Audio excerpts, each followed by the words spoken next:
حضرت یوشع بن نون علیہ السلام 1350 قبل مسیح مصر میں پیدا ہوئے اور ان دنوں وہاں فرعون کی حکومت تھی۔ آپ علیہ السلام کا بنی اسرائیل سے تعلق تھا اور حضرت موسیٰ علیہ السلام کے خادم خاص تھے۔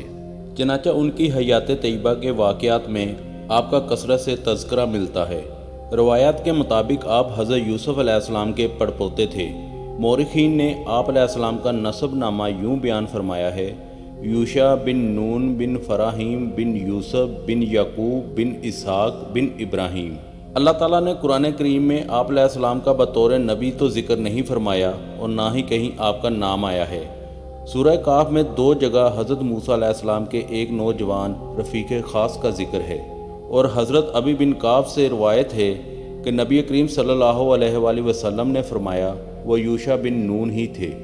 حضرت موسیٰ علیہ السلام اللہ تعالیٰ کے حکم سے بیت المقدس آزاد کروانے کے لیے قوم عمالقہ سے جہاد کرنے گئے تو بنی اسرائیل نے لڑنے سے انکار کر دیا اور کہنے لگے: اے موسیٰ، تم اور تمہارا پروردگار جا کر لڑے، ہم تو یہیں بیٹھے ہیں۔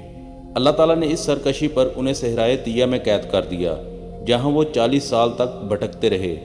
حضرت موسیٰ علیہ السلام، حضرت ہارون علیہ السلام اور حضرت یوشع بن نون علیہ السلام بھی ان کے ساتھ تھے۔ بنی اسرائیل کے وہ تمام لوگ جنہوں نے اس جہاد سے انکار کیا تھا، اس طویل عرصے میں مر کھپ گئے۔ ایک دن اللہ تعالیٰ نے حضرت موسیٰ علیہ السلام کو حکم دیا کہ بنی اسرائیل کے 12 قبائل میں سے ہر قبیلے کا ایک نقیب مقرر کر دیں اور انہیں اپنے قبیلے کی قیادت اور جہاد کی تربیت اور دیگر معاملات کی ذمہ داری دے دیں۔ دراصل یہ ساری تیاری قوم عمالقہ سے جہاد کے لیے تھی۔ قرآن کریم میں ارشاد باری تعالیٰ ہے: اور اللہ نے بنی اسرائیل سے عہد لیا، انہی میں سے 12 سردار بنائے، اور اللہ نے فرمایا میں تمہارے ساتھ ہوں، اگر تم نماز قائم کرو، زکوٰۃ ادا کرو اور میرے رسولوں پر ایمان لاؤ، ان کی پیروی کرو، اللہ کو قرض حسنہ دو، تو میں تم میں سے تمہاری برائیوں کو دور کر دوں گا اور تم کو ایسے باغات میں داخل کروں گا جن کے نیچے نہریں بہتی ہوں گی۔ بس جس نے تم میں سے اس کے بعد کفر کیا تو بے شک وہ سیدھے راستے سے گمراہ ہوا۔ سورہ المائدہ آیت نمبر 12۔ پیارے دوستو، حضرت موسیٰ علیہ السلام نے اللہ تعالیٰ کے حکم کے مطابق 12 قبائل میں 12 سردار منتخب کیے اور حضرت یوشع بن نون علیہ السلام کو ان سب کا سپہ سالار مقرر کر دیا۔ ابھی وعدِ طیہ کی سزا کی مدت پوری بھی نہیں ہوئی تھی کہ پہلے حضرت ہارون علیہ السلام اور پھر 2 سال بعد حضرت موسیٰ علیہ السلام انتقال فرما گئے۔ حضرت موسیٰ علیہ السلام نے انتقال سے پہلے حضرت یوشع بن نون علیہ السلام کو اپنا جانشین اور خلیفہ مقرر کر دیا تھا۔ کئی مفسرین نے لکھا ہے کہ انہیں نبوت بھی عطا کی گئی تھی۔ حضرت یوشع بن نون علیہ السلام نے سپہ سالار کی حیثیت سے بیت المقدس کی آزادی کے عظیم مقصد کو سامنے رکھتے ہوئے بنی اسرائیل کی جنگی تربیت زور و شور سے جاری رکھی۔ بنی اسرائیل کو وادی طیہ میں اللہ تعالیٰ کی جانب سے من و سلوہ مل رہا تھا۔ ان کی کوئی معاشی سرگرمی تو نہیں تھی، تو انہوں نے اپنا زیادہ تر وقت فن حرب سیکھنے میں صرف کیا اور جلد ہی جنگی دو پیج میں مہارت حاصل کر لی۔ صحرائے طیہ میں قید کے 40 سال پورے ہوئے تو اللہ تعالیٰ نے حضرت یوشع بن نون علیہ السلام کو حکم دیا کہ بنی اسرائیل کو ساتھ لے کر ارض مقدس کی جانب جاؤ اور قوم عمالقہ سے جہاد کر کے اپنے آبا اجداد کی سرزمین کو آزاد کرواؤ۔ بنی اسرائیل کی نئی نسل کو اپنے بڑوں کے جہاد سے انکار کی غلطی کا احساس ہو چکا تھا۔ پھر بیت المقدس تو ان کا اپنا وطن تھا، لہٰذا وہ خوشی خوشی جہاد کے لیے تیار ہو گئے۔ جس وقت حضرت یعقوب علیہ السلام اپنے 11 بچوں کے ساتھ کنعان سے ہجرت کر کے حضرت یوسف علیہ السلام کے پاس مصر جا رہے تھے، اس وقت ان کے ساتھ خاندان کے صرف 70 افراد تھے اور اب بنی اسرائیل لاکھوں کی تعداد میں تھے۔ حضرت یوسف علیہ السلام کے پڑپوتے حضرت یوشع بن نون علیہ السلام کی قیادت میں اپنے آبا اجداد کی سرزمین مشرک اقوام سے آزاد کروانے جا رہے تھے۔ حضرت یوشع بن نون علیہ السلام بنی اسرائیل کو لے کر وادی طیہ سے نکلے تو اس وقت آپ علیہ السلام کے ساتھ بنی اسرائیل کے 12 قبائل کے 6 لاکھ سے زیادہ افراد تھے۔ حضرت یوشع بن نون علیہ السلام نے ان سب کے ساتھ نہر اردن پار کی اور اریحہ کے مقام پر پہنچے، جو سب سے بلند اور مضبوط فصیلوں والا قلعہ تھا۔ بنی اسرائیل نے 6 ماہ تک اس کا محاصرہ جاری رکھا اور پھر ایک روز قلعے کی دیوار کا کچھ حصہ گرا کر شہر میں داخل ہو گئے، جہاں گمسان کی جنگ ہوئی۔ پیارے دوست، اسرائیلی روایت کے مطابق شہر کا محاصرہ جمعے کو بھی جاری تھا کہ سورج غروب ہونے کا وقت ہو گیا، جس کے بعد ہفتے کا دن شروع ہو جاتا، جس پر بنی اسرائیل پر جنگ اور شکار وغیرہ پر پابندی تھی۔ تو حضرت یوشع بن نون علیہ السلام نے فرمایا: اے ہفتے کے دن تو بھی اللہ کے حکم کا پابند ہے اور میں بھی، بس اے اللہ اس سورج کو غروب ہونے سے روک دے۔ تو اللہ تعالیٰ نے سورج کو غروب نہ ہونے دیا، حتیٰ کہ حضرت یوشع بن نون علیہ السلام نے شہر فتح فرما لیا۔ پیارے دوستو، بعض روایات سے معلوم ہوتا ہے کہ یہ واقعہ بیت المقدس کی فتح کے موقع پر پیش آیا تھا۔ مسند احمد میں حضرت ابو ہریرہ سے مروی ہے کہ رسول اکرم صلی اللہ علیہ وآلہ وسلم نے فرمایا کہ سورج کسی انسان کے لیے نہیں روکا گیا سوائے یوشع بن نون علیہ السلام کے، جب وہ بیت المقدس کی طرف کوچ فرما رہے تھے۔ اس حدیث مبارکہ سے معلوم ہوا کہ حضرت یوشع بن نون علیہ السلام نے ہی بیت المقدس کو فتح کیا تھا، اور شمس کا واقعہ بھی اسی فتح میں پیش آیا۔ حضرت یوشع بن نون علیہ السلام بنی اسرائیل کو لے کر سب سے پہلے ارض کنعان کے پہلے شہر اریحا کی جانب بڑھے، اور طویل محاصرے اور جنگ کے بعد قوم عمالقہ کو شکست دے دی۔ اس کے بعد کنعان کے دوسرے شہروں کو فتح کرتے ہوئے ارض فلسطین میں داخل ہو گئے۔ اس طرح اللہ عز و جل نے اپنا وعدہ پورا کرتے ہوئے کنعان اور فلسطین اور شام تک پورا علاقہ بنی اسرائیل کے حوالے کر دیا۔ اللہ تعالیٰ نے حضرت یوشع بن نون علیہ السلام کی قیادت میں بنی اسرائیل کو زبردست فتح سے ہمکنار کیا اور ان کو ارض مقدس سمیت ان کے آبائی وطن کا مالک بنا دیا۔ اس موقع پر اللہ تعالیٰ نے انہیں حکم دیا کہ جب شہر میں داخل ہو تو مغرور اور سرکش لوگوں کی طرح داخل نہ ہونا، بلکہ نہایت ہی عاجزی اور انکساری کے ساتھ سر جھکا کر رکوع کی حالت میں توبہ اور استغفار کرتے ہوئے داخل ہونا، اور اپنی زبانوں پر حتہ کا ورد جاری رکھیں، یعنی اے اللہ ہمیں بخش دے، پھر ہم تمہارے گناہ معاف کر دیں گے، اور جو لوگ نیکیاں کریں گے انہیں اپنی نعمتوں سے مزید نوازیں گے، اور سجدہ شکر بجا لانا، اللہ تمہارے لیے مزید آسانیاں پیدا فرما دے گا۔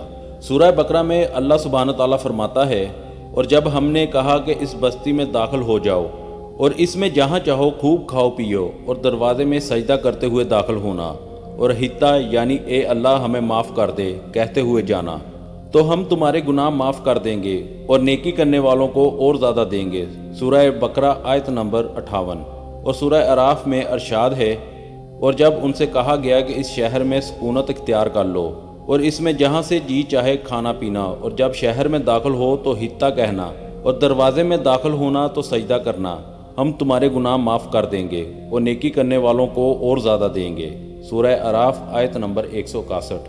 حضرت یوشع بن نون علیہ السلام نے بنی اسرائیل کو اللہ تعالیٰ کے یہ احکامات بتائے اور واضح نصیحت کی، اور انہیں ان احکامات پر عمل کرنے کی تاکید فرمائی، لیکن سرکشی اور ناشکرہ بن تو بنی اسرائیل کے خون میں شامل تھا، چنانچہ انہوں نے حضرت یوشع بن نون علیہ السلام کی ہدایت کی پرواہ نہ کی اور اللہ کے حکم کی نافرمانی کرتے ہوئے توبہ استغفار کی بجائے غرور اور تکبر سے اکڑتے ہوئے اتراتے ہوئے شہر میں داخل ہوئے۔ بنی اسرائیل کا ناشکرہ پن، غرور، سرکشی، بغاوت اور نافرمانی ایک بار پھر اللہ کی ناراضگی کا سبب بنی اور ان پر عذاب نازل کیا گیا۔ سورہ بقرہ میں اللہ تعالیٰ فرماتا ہے، پھر ان ظالموں نے اس بات کو جو ان سے کہی گئی تھی بدل ڈالی، ہم نے بھی ان ظالموں پر ان کے فسق اور نافرمانی کی وجہ سے آسمان سے عذاب نازل کیا۔ سورہ بقرہ آیت نمبر 59۔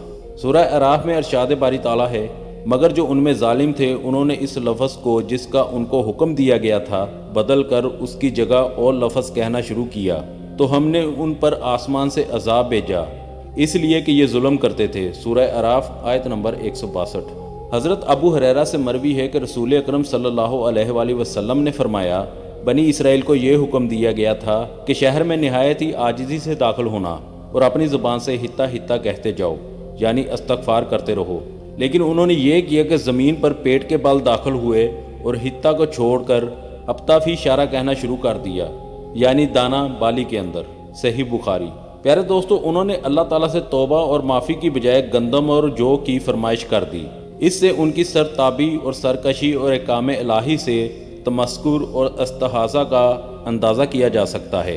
دراصل جب کوئی قوم اخلاقی کردار کے لحاظ سے زوال پذیر ہو جائے تو احکام الہی کا مذاق اڑانے لگے، تو غرور اور تکبر اور سرکشی اور نافرمانی میں مبتلا ہو جائے، تو اپنے رسولوں کے احکامات ماننے سے انکار کر دے، تو پھر آسمانی عذاب آنا یقینی ہے۔